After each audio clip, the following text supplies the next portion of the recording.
नमस्कार दोस्तों।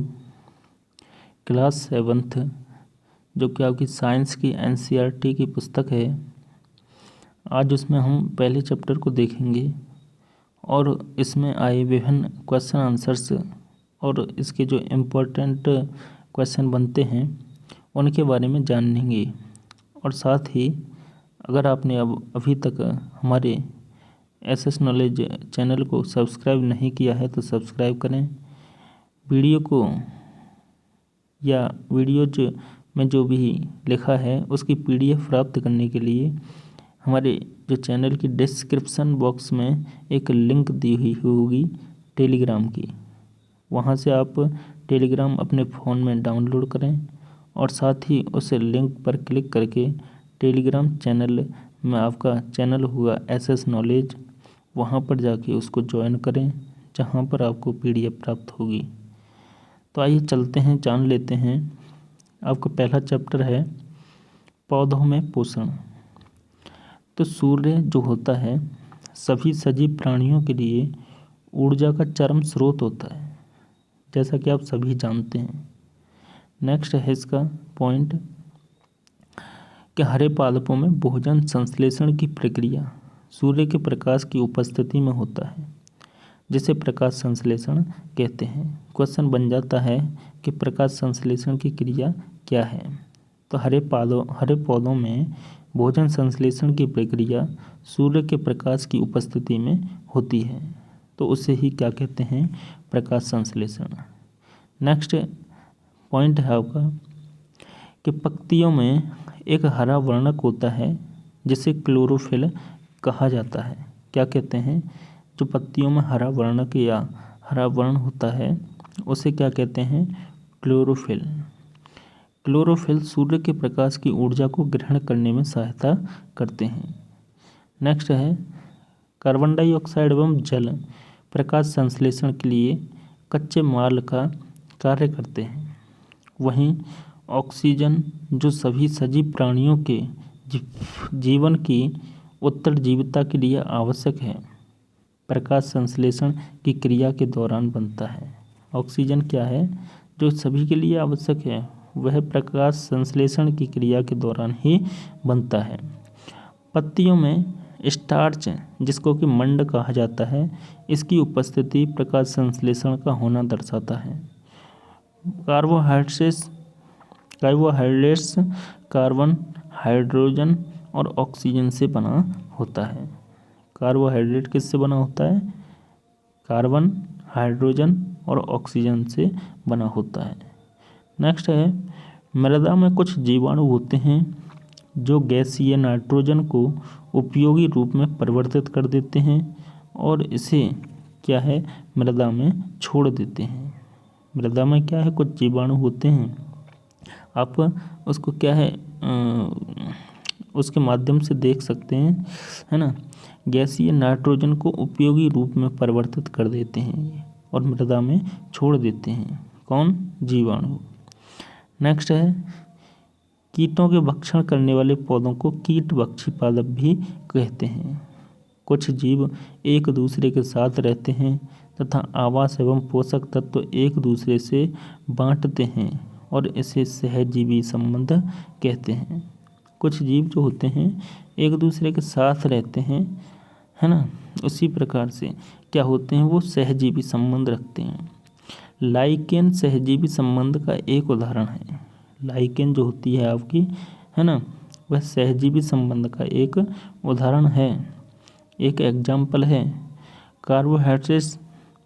Carbohydrates protein, वसा, विटामिन एवं खनिज हमारे भोजन के संगठक होते हैं। क्या होते हैं, संगठक।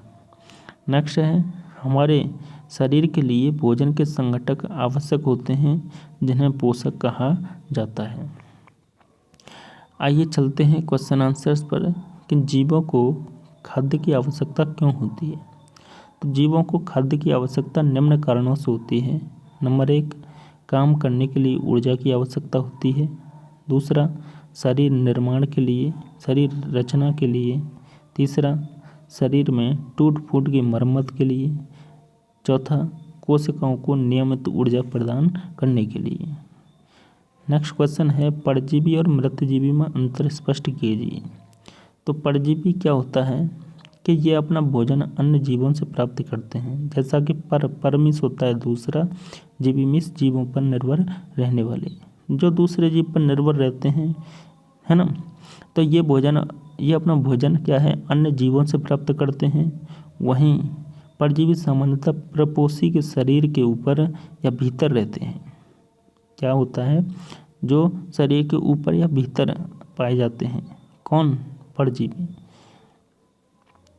वहीं मृतजीवी की अगर बात करें तो मृतजीवी अपना भोजन या पोषण जीवों के मृत और सड़े गले जैविक पदार्थों से करते हैं।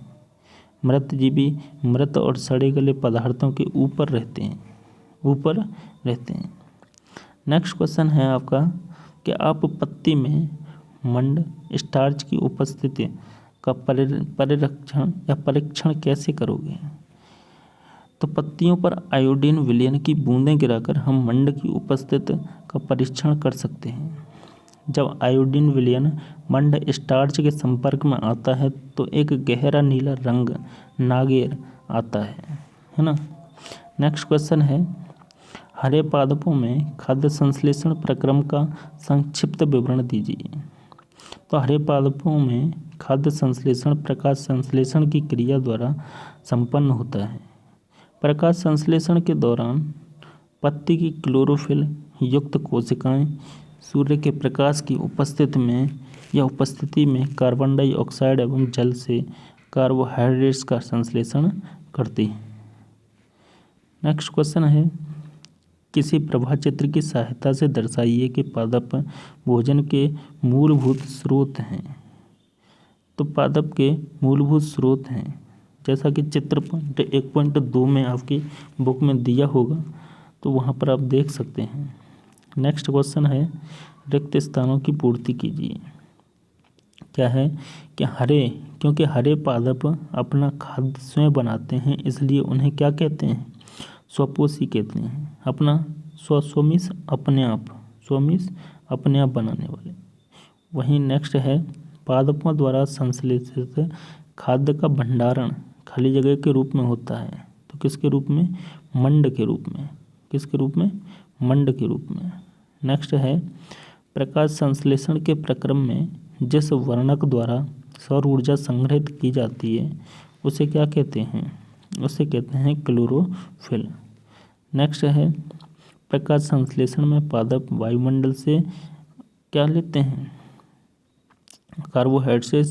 कार्बन डाइऑक्साइड लेते हैं तथा किसका उत्पादन करते हैं। प्रकाश संश्लेषण में पादप वायुमंडल से कार्बन डाइऑक्साइड ग्रहण करते हैं तथा नाइट्रोजन का उत्पादन, ऑक्सीजन का उत्पादन करते हैं। नेक्स्ट है निम्न कथनों से शब्द परिभाषित कीजिए। पीत दुर्बल तने वाला परजीवी पादप अमरबेल होता है। एक पादप जिसमें स्वपोषण एवं विषमपोषी दोनों ही प्रणाली पाई जाती है उसे घटपर्णी कहते हैं। वे रंध्र जिनके द्वारा पत्तियों में गैसों का आदान प्रदान या विनिमय होता है उसे पर्णरंध्र कहते हैं। अमरबेल उदाहरण है किसका, अर्थात आंसर है परजीवी का। अमरबेल परजीवी का उदाहरण है। वहीं नेक्स्ट है स्वपोषी, अमरबेल किसका, परजीवी का। नेक्स्ट है कीटों को सॉरी गलत लिखा है यहाँ पर, कीटो यहाँ होना चाहिए। कीटों को पकड़कर अपना आहार बनाने वाले पादप का नाम क्या है। तो घटपर्णी या पिचर पादप इसको कहते हैं। वहीं क्लोरोफिल का संबंध किससे होता है। तो क्लोरोफिल का संबंध होता है किससे, पत्ती से। वहीं नाइट्रोजन का संबंध जो होता है वह होता है आपका जीवाणु से। अमरबेल का संबंध जो होता है वह होता है परजीवी से। और जंतु का संबंध जो होता है वह होता है परपोषित से। कीट भक्षी का जो संबंध होता है वह होता है आपके घटपर्णी से। किससे, घटपर्णी से। नेक्स्ट है सत्य असत्य कथन छांटने हैं आपको। तो प्रकाश संश्लेषण में जो कार्बन डाइऑक्साइड मुक्त होती है क्या, तो यह गलत कथन है। ऐसे पादप जो अपना भोजन स्वयं संश्लेषित करते हैं मृतजीवी कहलाते हैं। क्या यह बात सही है? तो यह बात क्या है, गलत होती है, क्योंकि प्रकाश संश्लेषण में जो पादप होते हैं वे अपना भोजन स्वयं बनाते हैं, तो ये मृतजीवी नहीं होते, है ना। प्रकाश संश्लेषण का उत्पादन प्रोटीन नहीं है। क्या यह बात सत्य है? तो यह बात सत्य है, प्रकाश संश्लेषण का उत्पाद प्रोटीन नहीं होता है। नेक्स्ट है प्रकाश संश्लेषण में सौर ऊर्जा का रासायनिक ऊर्जा में रूपांतरण हो जाता है। तो यह बात भी सत्य है कि प्रकाश संश्लेषण में सौर ऊर्जा का रासायनिक ऊर्जा में रूपांतरण हो जाता है, चेंजिंग हो जाती है। नेक्स्ट है पादप के किस भाग द्वारा प्रकाश संश्लेषण हेतु वायु से कार्बन डाइऑक्साइड ली जाती है। तो प्रकाश का जो रंध्र होते हैं उसके द्वारा प्रकाश संश्लेषण हेतु वायु से कार्बन डाइऑक्साइड ली जाती है। नेक्स्ट है वायुमंडल से मुख्यतः जिस भाग द्वारा पादप कार्बन डाइऑक्साइड प्राप्त करते हैं वह क्या होता है, तो वह भाग होता है पत्तियों का। तो आई होप दोस्तों वीडियो आपको पसंद आई होगी, तो वीडियो को लाइक करें, चैनल को सब्सक्राइब करें और अपने मित्रों के साथ शेयर करें। इसी प्रकार की वीडियो प्राप्त करने के लिए कमेंट बॉक्स में लिखें, है ना।